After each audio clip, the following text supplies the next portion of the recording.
This is an HR program on demand, a living seed capsule of work life and workplace coming live from a rooftop in Stockholm, Sweden.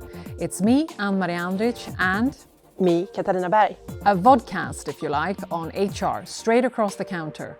Sponsored by HR The Real Deal, HR by HR for HR. Hello, Katarina. Hey there. We have sun. We have sun, finally. We have sun on the rooftop. I'm ecstatic. Yes, me too. This is nice. It's super nice. So I have two questions that I've been thinking about that I would like to ask you to get your view. Okay. Now that we're moving out of the pandemic. Finally. Hopefully. But we still have some countries, some regions that are not fully there yet. But we are slowly reopening the offices, returning to the offices. What does this mean for you and how do you do it at Spotify now? So we decided early on that we would have a staggered approach. When we opened where the authorities said. So we followed the same path that we had going into the pandemic and during the pandemic. So on all our, 79 offices, we have now followed. And we never did RTO, return to office. We did ROTO, reopening the office. And why this kind of word game? It has to do with work from anywhere, right?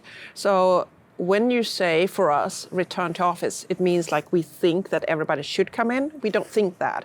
Or that we are asking people to come into the office. And we're not doing that too. We're just offering that opportunity again, because we also know that a lot of people have been longing for that kind of get together, see each other, get the energy, work in an environment that was actually built for that, which not necessarily your house or your apartment or your Dix is, right? So returning to the office, and then we opened 33% first. So we could socially distance because there is actually, a virus out there still. Right. And then 2 weeks ago now, we opened up 66%. And 1st of May, most of our locations will be opened 100%. And then what that means for us, 60% has chosen an office mix. So that will be 60% out of 100% that most likely will come into the office. And the people with home mix will also show up for planning or collaboration or, vision exercises or innovation exercises or whatever. But everybody is welcome back to the office. And when you walk around and you talk to people and in any of the offices, and I've been to a couple of them now, what everybody says is like, oh, finally, or yes, I do understand that the toll of being home during the pandemic has been bigger than before. I am tired of all the social interactions, but it's a good tired. And also, I could just not wait, and I didn't know how much I wanted this. So just to see people again, and for me being a hugger, hug people again. But it also means that, we've been home for 2.5 months. I don't think 2.5 years. Correct. Yes. 2.5 years. Wishful thinking. Yes. But that means also, even if people don't have COVID or other things, I think there has been a lot of colds. We just have to practice again to be around other people because we've been in different social bubbles. So I think a lot of people got like normal flu and other things. So back to normal, but in a staggered approach. Excellent. Good. Yes, we have longed for one another, haven't we? Yes. Yeah, we have. Yeah. But you're also right on people getting more colds now because of being socially isolated for quite some time. Mm-hmm. Lovely. So the difference between return to office and reopen the office. Yes. Great. Okay. And then the other thing that I have on my mind is, for quite some time now, we've been talking about the Great Resignation as a consequence of the pandemic. Mm-hmm. But you talk about the Great Attraction instead. Yes, I think there were so many artists coming out from all parts of the world, and from economic institutes and from most of the banks, but also I think from governments. Well, our networks, like head of HR all over the world. But I also think there was a combination of obviously COVID. or post-COVID, if you can say so. It was also what I called, the post-COVID itch. When you have no flexibility, you don't have any freedom, nothing new happens, what can you actually do? Even when sanctions were not lifted, you can start to window shop for a new job, right? And you might not even be tired with the crew that you're hanging out with, and you didn't really hang out with them for a long time. Your job might not be, a problem with satisfaction or development, but you want something new. So I think window shopping started to be bigger. Then on top of that, you had the big, the recession in most parts of the world, especially in US. Now we see it picking up in Europe and also in Sweden a lot. But there is a tail for it, and I think it came later here. So you put all that into the mixer, and then you start to see. So what we did for Q4 quite early, we collected all the data points that we could find at our both people analytics, head of compensation benefits, myself, and then we decided for the coming 5 quarters to do what we call the attrition risk report. And then we go outside in, see what happens in society, what happens in different regions, what does all these institutes says, what are our networks saying. So trying to collect all the data sets that are out there. And then talking to people that has this job for a living, right? The top analysts of different institutes. And then we did inside out, okay, our data sets. So what does actually attrition look like? And in what we call the tune in, which is our survey, how many people are looking for a new job, which is a totally different thing, looking or window shopping and actually moving. And we can see our attrition is back to, I would say, normal or where it was before COVID. It was close to, if not 100% zero during COVID. And why? Because we are great or because we didn't have to furlough, we didn't let people go. We actually accelerated, we went into new markets, we recruited a lot of people during COVID. So why would you leave to the uncertainty when you can stay where it's safe? So embargo lifts in COVID, society is open, hopefully a bit more safe. You hear about the Great Resignation, you hear about the Great Resignation, you hear about the Great Resignation. Here we do attrition risk report number 2. Mm-hmm. And what we see, and especially into our peer groups and the companies that we both like to compare us with, but it also makes sense for us to compare ourselves with.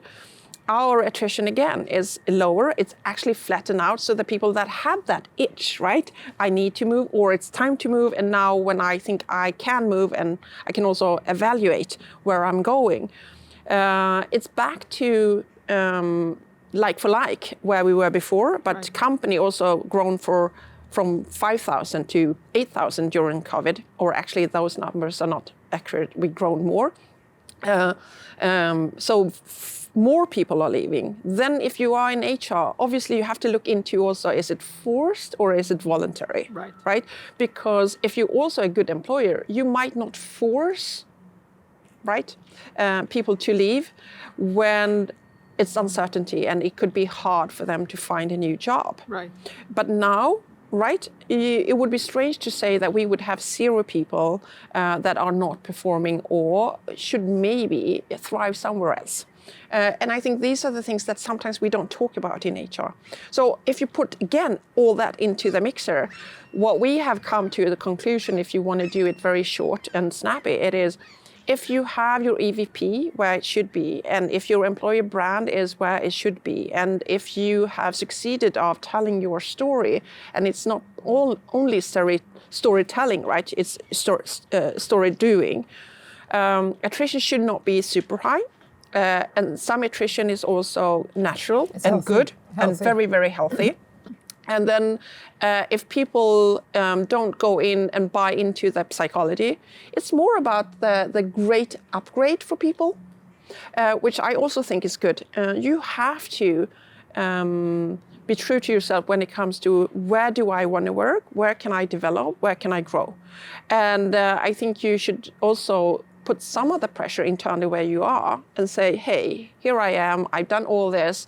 What are the opportunities and what is the mobility and what is the appetite to have me growing where I am? And then I think the last piece of it is also this. if it's the great attraction, if you are positioned in a good way, if everybody is window shopping, this is your time to poach. Right? And the other thing that I think we will see in articles, not the ones that are making the headlines, is that most companies that we have known to grow a lot have actually slowed down on recruiting. Again, for us that are pumping, not pumping the brakes like them, but accelerating. This is also a good time to accelerate and work with the great attraction. Right. So it's an upgrade, and I think this is an opportunity rather than something that you should panic about. But you need to monitor it really, really closely. Yeah. Great, thank you so much. You answered my questions. Good. And what was on my mind? Yeah. Well, I guess it was on my mind too, but you never know what's on your mind. You never know. Thank you so much, Katarina. Thank you very much. Shall we close? I think we Do should. you remember the 3 things? I don't know, because you have had so many guests, but I'm glad to be back. So let's see if you can help me. Stay safe, stay attractive, stay close, stay strong. happy, Stay strong. stay sprightly, do good work, be kind to each other. Yes. And you know what? Stay healthy. Stay healthy. Idemodalje. Let's talk about what's on my mind. Sen ställer du 2 frågor till mig. What's on your mind? Va? Jag hänger inte med. Säg igen. Du säger så här, let's for once talk about what's on my mind. Ja. Ja, för det är lite roligt. Ja. Ja, let me ask you about what's on my mind. Vem ska säga det? Jag är Till helt mig. lost Du ska nu. säga till mig. Let's talk about what's on my mind. När jag säger till dig. Ja. Men you are saying to me, Yes. let's talk about what's on my mind. This is me being Ama. I'm saying, let's talk about what's on my mind. Yeah. Yes? Yeah. And then you say... And then, no, let me ask you what's on my mind. Och så ställer du 2 frågor. I'm lost. Jag I'm lost. fattar. I don't get Sen, it. ja, vad som upptar mig just nu. Ja. Vad som upptar mig, Ann-Marie Ann-Marie. Andrich. Ja, och så flyttar du över den så här. Låt mig fråga dig vad som liksom upptar mig nu. Ja. Och så ställer du frågorna. Men vad är då poängen med att säga varför ska jag prata om... För det kanske inte är on my mind. Fattar ingenting. Okej. I don't get it. Yeah, what's on my mind? Yeah. So what's on your mind?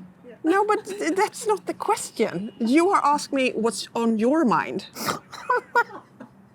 Are you asking me what's on my Nej, mind? för det är du som ställer frågor. What's on your mind? Okay, let's talk about it. Hey Katarina. What's on your mind? Nej, on your mind. Nej, men... What's on Hur ska my du komma mind? dit? Det är ju on your mind. Du ställer ju frågorna.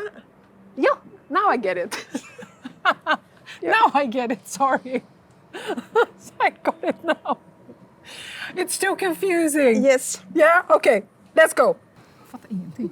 Yes. Fattar faktiskt ingenting. Nej, that was totally confusing for me. That's interesting also. Why was it so confusing?